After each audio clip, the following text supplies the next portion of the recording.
오늘 본문 말씀 다니엘서 1장 8절부터 16절 말씀. 다니엘은 뜻을 정하여 왕의 음식과 그가 마시는 포도주로 자기를 더럽히지 아니하리라 하고 자기를 더럽히지 아니하도록 환관장에게 구하니 하나님이 다니엘로 하여금 환관장에게 은혜와 긍휼을 얻게 하신지라. 환관장이 다니엘에게 이르되 내가 내 주 왕을 두려워하노라.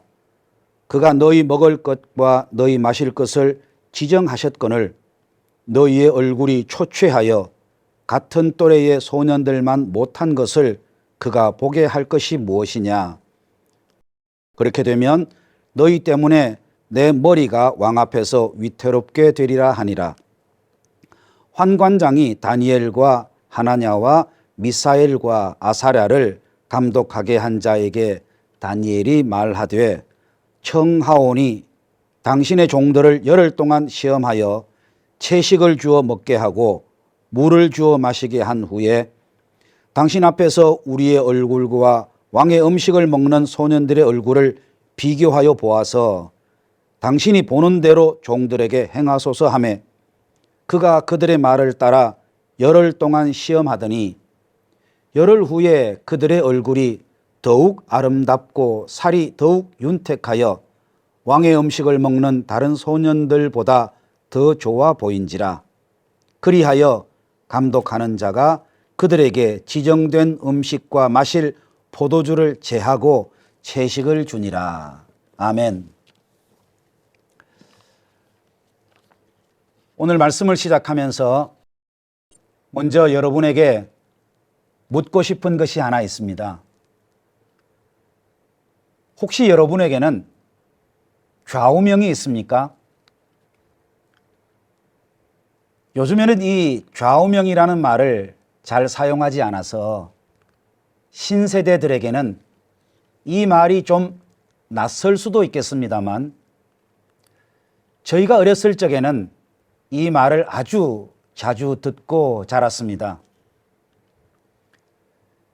이 좌우명이라고 하는 것의 사전적인 의미는 각 개인의 차원에서 실천하고자 하는 삶의 가치관이나 목표와 같은 중요한 덕목을 말하는 것입니다. 좀 쉽게 말씀을 드리자면 내가 살아가는 이 세상에서 내가 옳다고 믿고 그래서 그렇게 살아가는 사람이 되기를 바라는 마음에서 자기 인생의 방향을 정해놓은 것이라고 할 수 있겠습니다. 진인사 대천명, 정신일도 하사불성, 일촌광음 불가경 이런 말들이 사람들이 즐겨 쓰는 좌우명이지요. 저는 오늘 설교의 제목을 뜻을 정하여 사는 인생이라고 붙여보았습니다. 방향을 잡고 살아가는 인생, 목표를 정하고 살아가는 인생, 이렇게 붙일 수도 있겠습니다. 방금 말씀드린 좌우명이라고 하는 측면으로 본다면 자신만의 좌우명을 세우고 그것을 이루기 위해서 최선을 다해서 살아가는 사람이라고 해도 될 것입니다.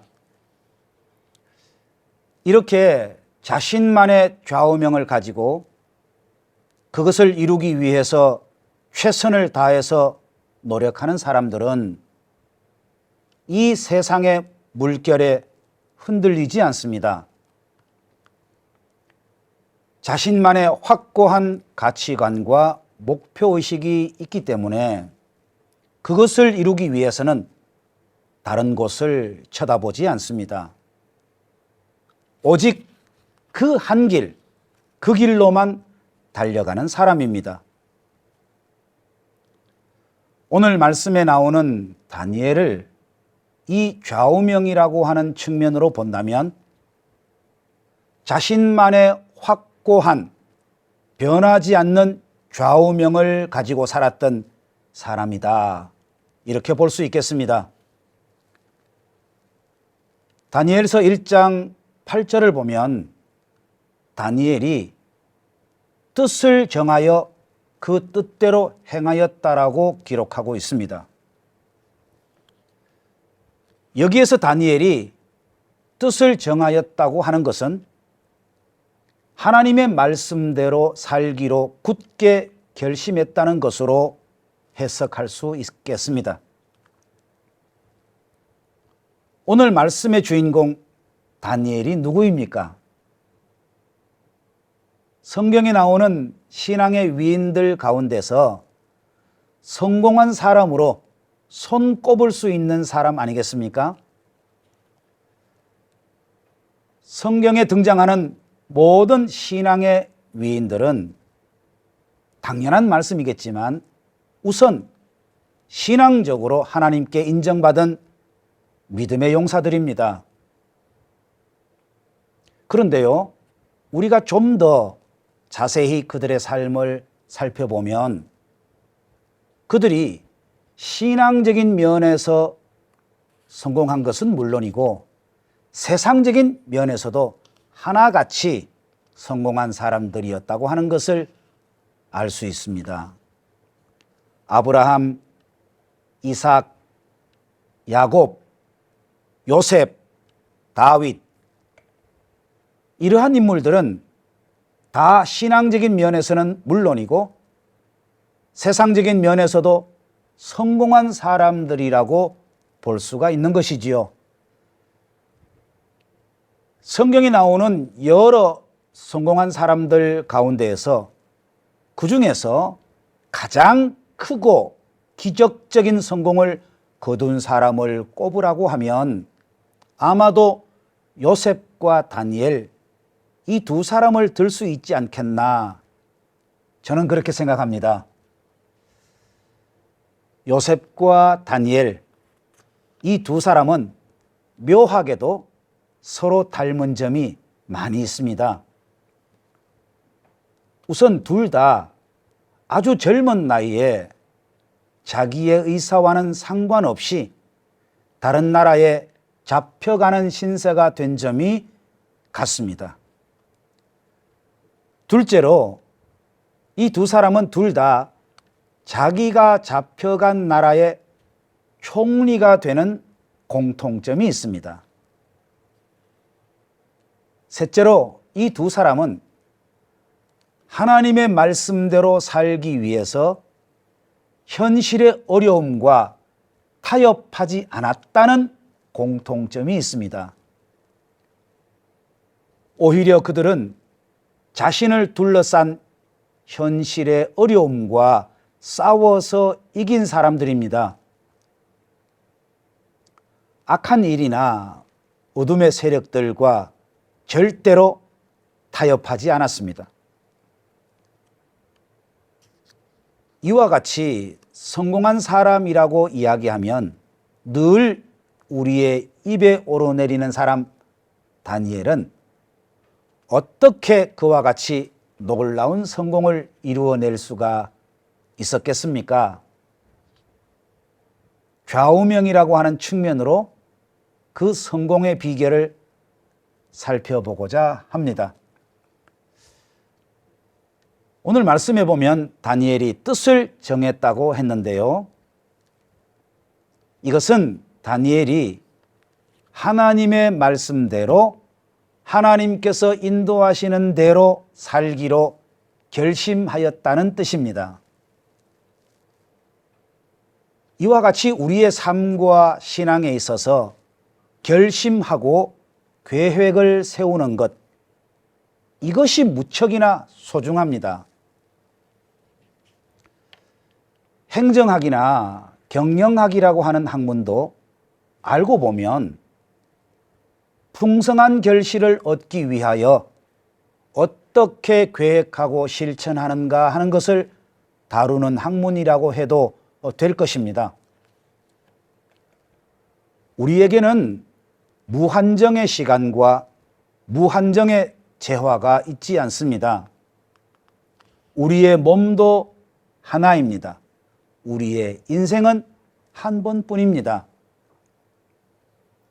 내가 가지고 있는 재능과 건강과 시간을 어떻게 잘 사용하여서 아름답고도 복된 그리고 가치 있는 인생을 살 것인가? 이런 것에 마음을 두고 생각하고 결심하고 실천하는 것이 중요합니다. 그것이 바로 뜻을 정한다고 하는 말에 다 포함되어 있는 것이라고 볼 수가 있는 것입니다. 뜻을 정한다고 하는 것이 이와 같이 중요한 것인데요.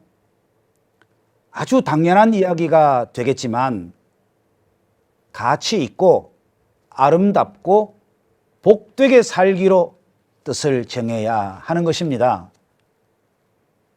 이 세상에 불행하게 살기를 결심하는 사람이 어디에 있겠습니까?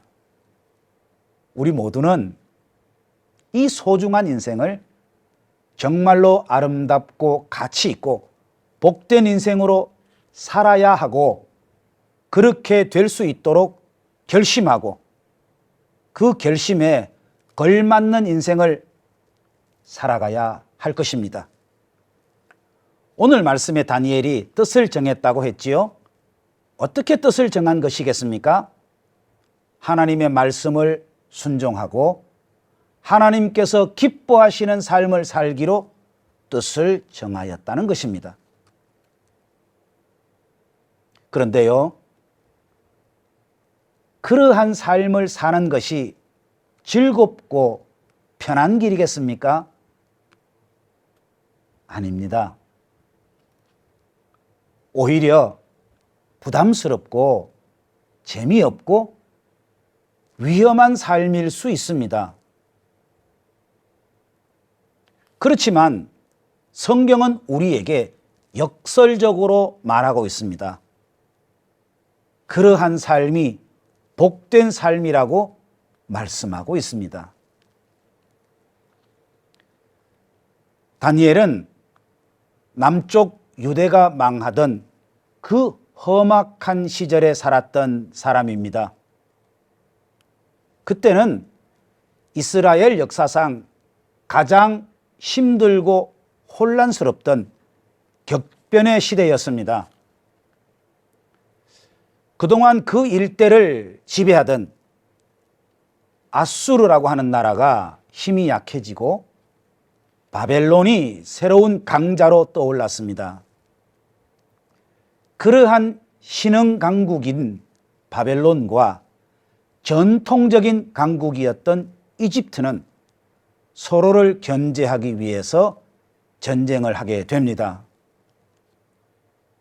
그러한 소용돌이 속에서 고래 싸움에 새우등 터지는 격으로 이스라엘만 죽어나는 것이지요.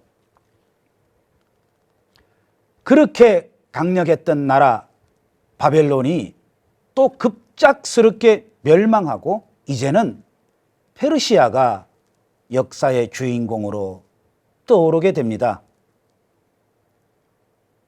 이러한 격변의 현실 속에서 다니엘과 그의 세 친구들이 살아가게 됩니다. 그런데요, 우리가 성경을 읽어보면 다니엘은 느부갓네살, 벨사살, 다리오, 고레스 이 네 명의 황제들과 깊은 관련을 가지게 되면서도 너무나도 훌륭하고 뛰어난 삶을 살았던 인물이었다 하는 것을 알 수가 있습니다. 한 명의 왕의 눈에 들어서 높은 자리에 오르는 것도 힘든 일인데 네 명의 왕을 거치면서 최고의 높은 자리에 있을 수 있었다는 것이 얼마나 놀라운 일입니까? 유대 나라가 망하고 난 뒤에 바벨론으로 포로로 잡혀가게 되지만 자기 나라를 망하게 했던 그 바벨론의 총리가 됩니다. 그로 하여금 이토록 위대한 신앙의 인물이 되게 한 원동력이 바로 뜻을 정하여 그 뜻에 합당한 삶을 살았기 때문이라고 할 수 있습니다. 만약 다니엘이 하나님의 말씀대로 살기로 뜻을 정하지 않고 주어진 환경 속에서 적당하게 타협하며 살았다면 그것이 가능한 일이었겠습니까? 아닙니다. 하나님의 말씀대로 살기로 뜻을 정하고 그대로 실천하며 살았기 때문에 하나님의 은혜가 삶 가운데에 풍성하게 임한 것입니다. 다니엘이 왕의 음식을 거부했던 이 이야기, 나중에 그 음식을 먹지 않았던 다니엘이 더 좋아진 이 이야기는 너무도 유명한 이야기라서 우리 모두가 다 잘 알고 있습니다. 이것은 우리의 지식과 상식에는 맞지 않는 이야기입니다. 이 이야기는 결국 그것이 하나님께서 하신 일이라는 것을 우리에게 가르쳐주고 있는 것입니다. 다니엘이 그 우상을 숭배하는 제사에 쓰였던 음식을 먹지 않는다고 하는 것이 쉬운 일일까요? 현실을 타협하지 않고 살아가는 것이 쉬운가요? 왕이 내려주는 그 음식은 다른 음식보다 더 맛있습니다. 영양가도 더 좋겠지요. 또한 왕의 명령을 거부하는 것 그 자체가 매우 위험한 일입니다. 그러나 다니엘은 하나님의 말씀대로 살기로 결심하였고 그대로 실천한 사람입니다. 그랬더니 세상 사람들이 세상 방법으로 한 것보다 훨씬 더 풍성한 삶의 결실을 이루게 된 것입니다. 사랑하는 성도 여러분, 뜻을 정하여 사는 인생들이 되시기를 주님의 이름으로 축원합니다. 세상의 풍조를 따라서 아무런 삶의 방향 없이 살다가 어느 날 갑자기 주님 앞에 빈손으로 서게 되는 어리석은 인생이 되어서는 안 될 것입니다. 오늘 제목과 같이 뜻을 정하여 사는 인생과 반대가 되는 인생이 있다면 어떤 인생이겠습니까? 그것은 눈치를 보며 그 눈치에 따라서 적당히 사는 인생이라고 할 수 있을 것입니다. 지난 2월에 우리나라의 대표적인 지성인이라고 할 수 있는 이어령 선생님이 돌아가셨습니다.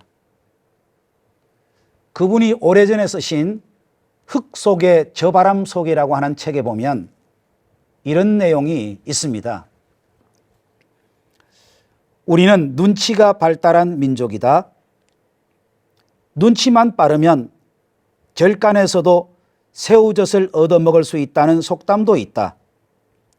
논리나 분석력보다는 눈치를 더 소중히 여기는 것이 우리의 한 사고방식이다. 눈치는 센스다. 그러나 그것은 단순히 센스로만 설명될 수 없다. 눈치는 언제나 약자가 강자의 마음을 살피는 기미며 원리 원칙과 논리가 통하지 않는 부조리한 사회에서는 없어서 안 될 지혜다. 모두가 눈치 하나로 운명이 결정된다. 이런 내용이 그 책 속에 있는데요. 저는 이 책을 읽으면서 참으로 그렇다고 공감하게 되었습니다. 우리나라 사람들이 무엇이 옳으냐 또는 어떤 것이 건전한 양식과 상식에 맞는가 하는 것에 따라서 결정하고 행동하는 것이 아니라 나보다 강한 사람의 비위를 맞추려면 어떻게 해야 하는가 하는 것에 따라서 결정하고 살아가는 경향이 강하다 하는 의미가 될 것입니다. 다니엘에게 있어서 자신의 판단과 행동을 결정하는 가장 큰 요인은 무엇이었겠습니까? 나는 지금 전쟁 포로로 끌려온 몸이다. 나의 인생은 오직 느부갓네살 왕의 결정에 달려있다. 그러므로 내가 어떻게 해야 느부갓네살 왕의 비위를 맞출 수 있을 것인가? 무엇이 느부갓네살 왕의 기쁨을 줄 일인가? 이것이 다니엘의 좌우명이 아니었습니다. 그렇다면 다니엘의 좌우명은 무엇이었겠습니까? 성경에는 기록되어 있지 않지만 아마 이런 것 아니었겠습니까? 비록 이스라엘 나라는 망하고 나는 비록 전쟁 포로로 끌려왔지만 세계의 모든 역사를 주관하시고 우리 인간의 생사화복을 주관하시는 분은 오직 하나님 한 분이시니 나는 그분을 믿고 그분의 말씀과 계명을 순종하는 삶을 살 것이다. 이것이 다니엘로 하여금 전쟁 포로의 신분에서 바벨론과 페르시아 왕국에서 가장 높은 자리에 오르게 하고 하나님의 영광을 세상 모든 사람 가운데에 드러내게 하고 훌륭한 믿음의 조상으로 존경받게 된 원동력이 아니었을까요? 요즘과 같은 힘들고 어려운 시기를 지날 때에 우리는 과연 어떠한 마음 자세로 살아가야 할 것입니까? 그렇습니다. 다니엘과 같이 뜻을 정하여 사는 인생을 살아야 될 줄로 믿습니다.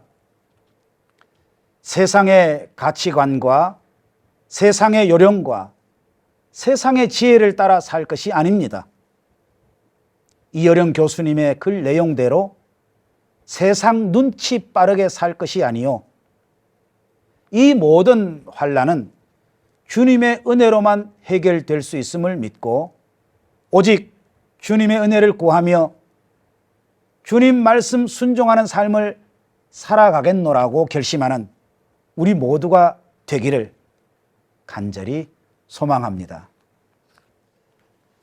하나님, 오늘 말씀에 나오는 이 다니엘과 같이 어렵고 힘든 시기를 살아가고 있는 우리가 다니엘과 같이 하나님 말씀 순종하며 그 뜻대로 살아가겠노라고 다짐하며 그대로 실천할 수 있는 우리가 되어서 우리를 둘러싼 이 어려움을 승리하며 이겨내며 하나님 영광 드러내며 하나님께서 우리에게 예비하신 그 모든 복과 은혜를 마음껏 받아 누리고 살아가는 우리 모두가 되게 하여 주옵소서. 감사드리며 사랑이 많으신 예수님의 이름으로 기도하옵나이다. 아멘.